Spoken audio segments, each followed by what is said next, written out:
नमस्कार दोस्तों, स्वागत करता हूं मैं अपने YouTube चैनल पर टेक्निकल कोचिंग क्लासेस हरदा। मैं हूं शेखर कुमार। आज हम देखते हैं परिणामित्र।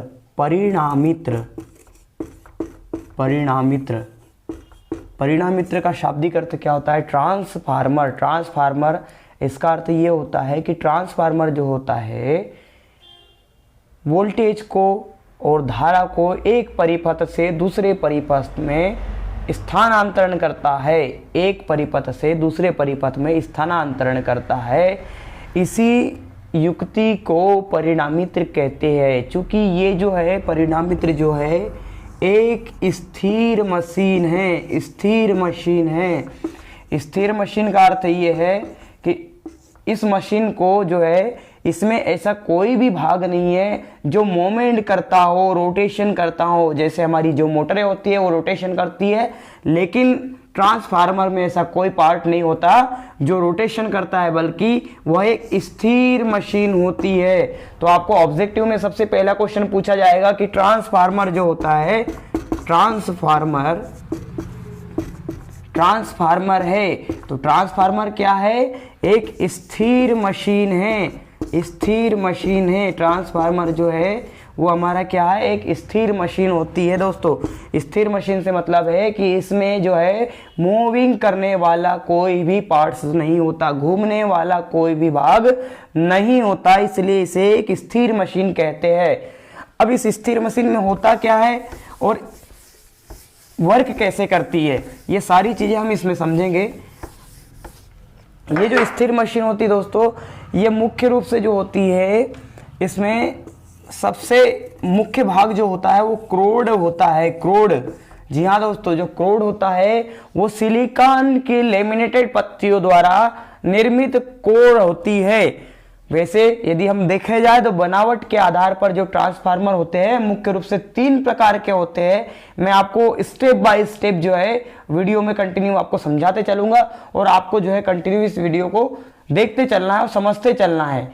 और इसके लिए मैं आपसे ये भी रिक्वेस्ट करता हूं कि यदि आप मेरे चैनल पर नए हो तो पहले मेरे चैनल को सब्सक्राइब कर लीजिए, लाइक कर लीजिए, बेल आइकन दबा दीजिए, ताकि आपको नए नए नोटिफिकेशन जो है रिट्रांसफार्मर हो, चाहे आपका डीसी मोटर हो, चाहे एसी मशीन हो, इससे रिलेटेड सारे जो है जितने भी टेक्निकल रिलेटेड है, इलेक्ट्रिकल रिलेटेड है, सारे लेक्चर मैं आपको कंटिन्यू दूंगा।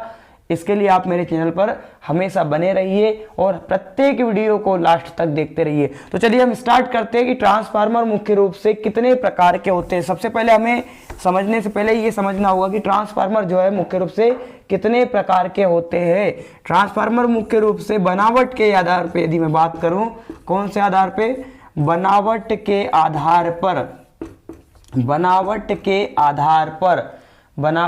आधार पर यदि बात करूं तो बनावट के आधार पर जो ट्रांसफार्मर मुख्य रूप से पहला जो होता है वो सेल टाइप ट्रांसफार्मर होता है। सेल टाइप ट्रांसफार्मर, कौन सा ट्रांसफार्मर? Shell type transformer. दूसरा जो ट्रांसफार्मर होता है वो हमारा होता है कोर टाइप ट्रांसफार्मर। और तीसरे प्रकार का जो ट्रांसफार्मर होता है दोस्तों वो होता है हमारा बेरी टाइप ट्रांसफार्मर। इसके अलावा जो है ट्रांसफार्मर जो होता है और एक प्रकार का होता है, चौथा जो होता है वो हमारा कौन से प्रकार का ट्रांसफार्मर होता है वो आप मेरे नेक्स्ट वीडियो में आप जब देखोगे तो मैं आपको कंटिन्यू बताऊंगा कि हमारे जो ट्रांसफार्मर होते हैं कितने प्रकार के होते हैं, ट्रांसफार्मर क्या वर्क करते हैं, ये सारी डिटेल में आपको दूंगा। जो चौथे प्रकार का जो हमारा ट्रांसफार्मर होता है, चलिए मैं ये भी बता देता हूं, क्योंकि आपने शायद इसके पहले सुना नहीं होगा कि बनावट के आधार पर जो होता है ट्रांसफार्मर कितने प्रकार के होते हैं। तो बनावट के आधार पर मुख्य रूप से 4 प्रकार के ट्रांसफार्मर होते हैं। Shell type transformer, berry type transformer, core type transformer, और इसके अलावा एक ट्रांसफार्मर और होता है जिसे हम स्पाइरल टाइप ट्रांसफार्मर कहते हैं। स्पाइरल टाइप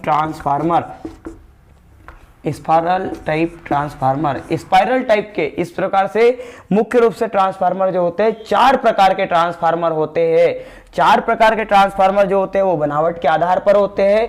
इसके बाद यदि हम बात करें कि वोल्टेज के आधार पर जो होते हैं ट्रांसफार्मर मुख्य रूप से कितने प्रकार के होते हैं, वोल्टेज के आधार पर ट्रांसफार्मर कितने प्रकार के होते हैं? वोल्टेज के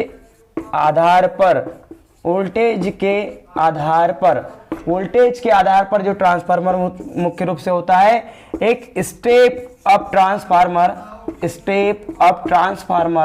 ट्रांसफार्मर को दोस्तों हम एक्समर भी कहते हैं। इसके पहले के लेक्चर में मैं आपको बता चुका हूं कि एक्समर क्यों कहते हैं। दूसरा जो ट्रांसफार्मर होता है वोल्टेज के आधार पर, वो होता है स्टेप डाउन ट्रांसफार्मर।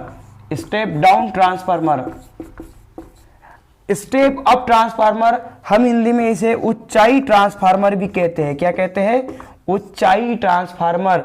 और स्टेप डाउन ट्रांसफार्मर को अपचाई ट्रांसफार्मर कहते हैं। क्या कहते हैं? अपचाई ट्रांसफार्मर। इस प्रकार से जो ट्रांसफार्मर होते हैं, मुख्य रूप से दो प्रकार के ट्रांसफार्मर होते हैं, स्टेप अप ट्रांसफार्मर और स्टेप डाउन ट्रांसफार्मर। ये आपके वोल्टेज के आधार पर जो ट्रांसफार्मर होते हैं, मुख्य रूप से दो प्रकार के ट्रांसफार्मर हम उपयोग करते हैं, स्टेप अप ट्रांसफार्मर और स्टेप डाउन ट्रांसफार्मर।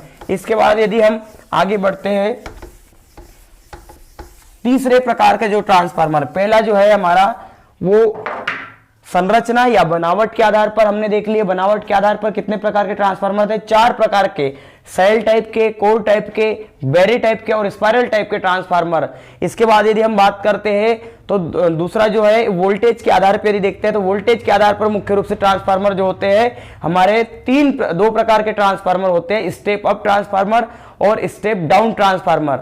इस तरीके से वोल्टेज के आधार पर और बनावट के आधार पर हमने मुख्य रूप से देखे। अब हम देखते हैं बनावट के आधार पर जो पहला ट्रांसफार्मर होता है वो कोर टाइप का ट्रांसफार्मर होता है।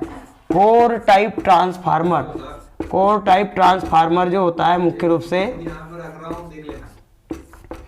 कोर टाइप ट्रांसफार्मर जो होता है, इसमें इस तरीके से कुछ कोर बनी होती है, एल शेप में इस तरीके से आपको जो है कोर बनी हुई मिलेगी। उस ट्रांसफार्मर को हम कोर टाइप ट्रांसफार्मर कहते हैं। मुख्य रूप से ट्रांसफार्मर में जो कोर होती है उस पर 2 कॉइल होती है। पहली कॉइल को जो हमें प्राथमिक कॉइल कहते हैं और दूसरी कॉइल जो होती है उसे हम सेकेंडरी कॉइल कहते हैं। इस तरीके से ट्रांसफार्मर जो होता है, सबसे पहले हम बात करें कोर टाइप, तो जो कोर बनी होती है, ये कोर जो बनी होती है ये सिलिकॉन की लेमिनेटेड पत्तियों द्वारा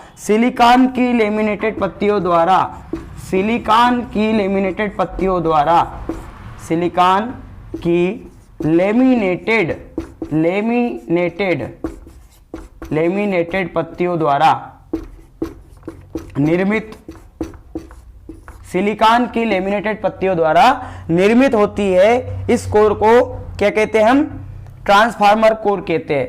इसकी बनावट जो होती है एल या ई सेक्शन, इस ई टाइप में होती है, या आप कह सकते हो उसको कि सी सेक्शन में इसकी बनावट की जा सकती है। सी सेक्शन में इस तरीके से बनावट होती है। इसके अलावा एल सेक्शन, सी सेक्शन और ई सेक्शन, इस प्रकार से हम टोटल जो है 3 प्रकार की जो लेमिनेटेड कोर है इसका यूज करते हैं। तो जो कोर टाइप ट्रांसफार्मर होते हैं, इसमें जो होती है, जो कोर होती है वो काय की बनी होती है? सिलिकॉन की लेमिनेटेड पत्तियों द्वारा निर्मित कोर होती है। अब दूसरे प्रकार का जो है दोस्तों हमारा ट्रांसफार्मर, चले पहले इसको हम समझते हैं कि कोर टाइप की एक्चुअल में बनावट कैसी होती है। कोर टाइप के ट्रांसफार्मर की जो बनावट होती है वो कुछ इस तरीके से होती है। जो कोर टाइप का ट्रांसफार्मर होता है उसकी जो बनावट होती है वो मुख्य रूप से इस टाइप की बनावट होती है। इस तरीके से हम इसकी बनावट करेंगे मुख्य रूप से। और इसकी जो प्राइमरी कोर है इसमें हम प्राइमरी वाइंडिंग और इसकी जो नेक्स्ट जो दूसरी कोर होती है इसमें हम सेकेंडरी वाइंडिंग, इस तरीके से इसमें जो कोर होती है इसके एक और जो है प्राइमरी कॉइल और दूसरी ओर सेकेंडरी कॉइल का उपयोग किया जाता है। जो प्राइमरी कॉइल होती है वो हमारी इनपुट कॉइल कहलाती है और जो सेकेंडरी कॉइल होती है वो हमारी आउटपुट कॉइल कहलाती है। इस तरीके से 2 प्रकार के जो कॉइल है हम इसका उपयोग करते हैं। प्राइमरी कॉइल का अर्थ ये होता है जिस कुंडली से परिपथ में सप्लाई इनकमिंग होती है, मतलब सप्लाई दी जाती है, वो कॉइल हमारी जो कहलाती है प्राइमरी कॉइल कहलाती है। कौन सी कॉइल दोस्तों? प्राइमरी कॉइल कहलाती है। और जिस कॉइल के द्वारा आउटपुट प्राप्त किया जाता है, जिस कॉइल के द्वारा आउटपुट प्राप्त किया जाता है उस कॉइल को सेकेंडरी कॉइल कहा जाता है। जी हाँ, उसको कौन सी कॉइल कहेंगे हम? सेकेंडरी कॉइल कहते हैं। सेकेंडरी कॉइल जो होती है वो हमेशा आउटपुट, जहां पर हमको इसका उपयोग करना हो, चाहे स्टेप अप हो चाहे स्टेप डाउन हो, वहां पर हम सेकेंडरी कॉइल का उपयोग करते हैं। और प्राइमरी कॉइल जो होती है वो हमारी मुख्य रूप से जो होती है इनकमिंग कॉइल कहलाती है। इस तरीके से ट्रांसफार्मर में मुख्य रूप से चाहे कोई से भी ट्रांसफार्मर हो उसमें मुख्य रूप से 2 कॉइलें होती है। केवल ऑटो ट्रांसफार्मर एक ऐसा ट्रांसफार्मर होता है जिसमें एक ही कॉइल लगी होती है, जो आधा भाग प्राइमरी वाइंडिंग का और आधा भाग सेकेंडरी वाइंडिंग का उपयोग उसमें होता है। मतलब कुल मिला के एक ही कॉइल होती है, लेकिन उसका आधा भाग जो होता है प्राइमरी का काम करता है और आधा भाग सेकेंडरी वाइंडिंग का काम करता है। नेक्स्ट लेक्चर में मैं आपको बताऊंगा कि ऑटो ट्रांसफार्मर क्या होता है। तो चलिए हम यहां देखते हैं दूसरे जो प्रकार, पहले जो प्रकार हो हमारा वो कोर टाइप ट्रांसफार्मर होता है। तो कोर टाइप जो है वो अपना इस तरीके से बना होता है। उसके बाद हम नेक्स्ट जो है दूसरे टाइप का जो ट्रांसफार्मर यदि हम बात करें तो दूसरे टाइप का जो ट्रांसफार्मर होता है वो सेल टाइप का ट्रांसफार्मर कहलाता है। सेल टाइप का transformer, shell type transformer. Shell type transformer क्या होता है इसको समझते हैं। तो जो सेल टाइप ट्रांसफार्मर होते हैं उसमें मुख्य रूप से ई प्रकार की, मुख्य रूप से इस तरीके से जो ई प्रकार की लेमिनेटेड कोर होती है और आई प्रकार की जो लेमिनेटेड कोर होती है इसका यूज बहुतायत में किया जाता है। ई प्रकार और आई प्रकार की जो कोर होती है उसको निर्मित कर हम सेल टाइप की जो ट्रांसफार्मर है उसका निर्माण करते हैं। तो ये किस तरीके से होता है दोस्तों? ये मुख्य रूप से जो होता है इस तरीके से होता है।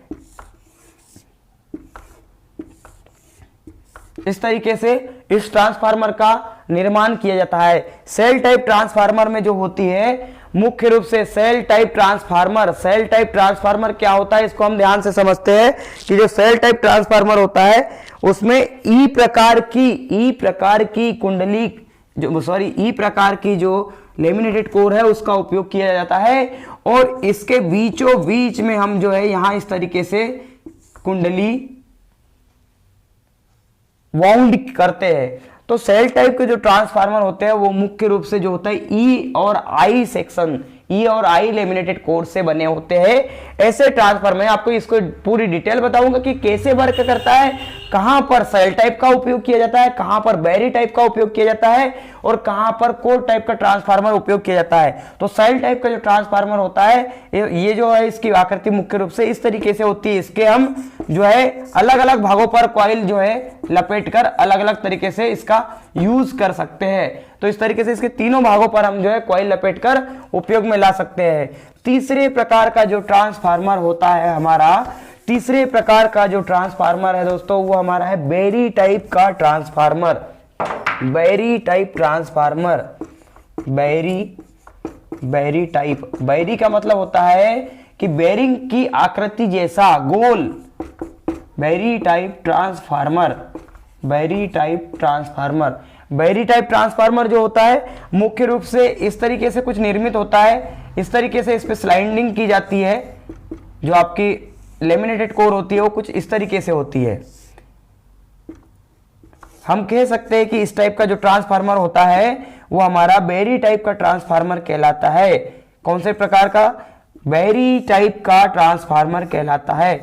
इस तरीके से जो होता है मुख्य रूप से बेरिंग या जो हम कह सकते हैं कि एक चक्री के आकार का जो ट्रांसफार्मर है वो हमारा जो होता है मुख्य रूप से इस टाइप का ट्रांसफार्मर उपयोग किया जाता है। तो जो एक राउंड टाइप का जो होता है पूरा सेक्शन इसमें बना होता है, राउंड टाइप का सेक्शन जो है इस तरीके से लेमिनेटेड कोर बनी होती है, एक दूसरे से जुड़ी होती है। तो जो बैरी टाइप का ट्रांसफार्मर होता है उसमें जो है मुख्य रूप से हम बात करें तो इस भाग में जो है कॉइल लपेटी जाती है। मैं आगे इसको आपको डिटेल समझाऊंगा कि इसकी कॉइल किस तरीके से निकली होती है, प्राइमरी कहां पर लपेटी जाती है, सेकेंडरी कहां पर लपेटी जाती है, बैरी टाइप के ट्रांसफार्मर का कहां पर उपयोग किया जाता है, सेल टाइप के ट्रांसफार्मर का कहां उपयोग किया जाता है, हम इसको जो है आगे पढ़ेंगे। इसके लिए सबसे पहले आप हमारे चैनल पर यदि नए हो तो आप इसको दोबारा से मैं आपसे कह रहा हूं, रिक्वेस्ट करता हूं कि आप चैनल को सब्सक्राइब कर लीजिए, लाइक कर लीजिए। और यदि आपको किसी प्रकार की भी कोई भी क्वेरी हो आपकी जो आपको इस ट्रांसफार्मर से रिलेटेड कोई भी क्वेरी करना चाहते हो, कोई भी क्वेश्चन पूछना चाहते हो, तो आप बेझिझक कमेंट बॉक्स में आपके क्वेश्चन पूछ सकते हो। मैं ज़्यादा से ज़्यादा आपके यदि कमेंट आएंगे तो मैं ज़्यादा से ज़्यादा जो है आपकी प्रॉब्लम सॉल्व करने की कोशिश करूँगा। थैंक यू दोस्तों, बहुत बहुत धन्यवाद।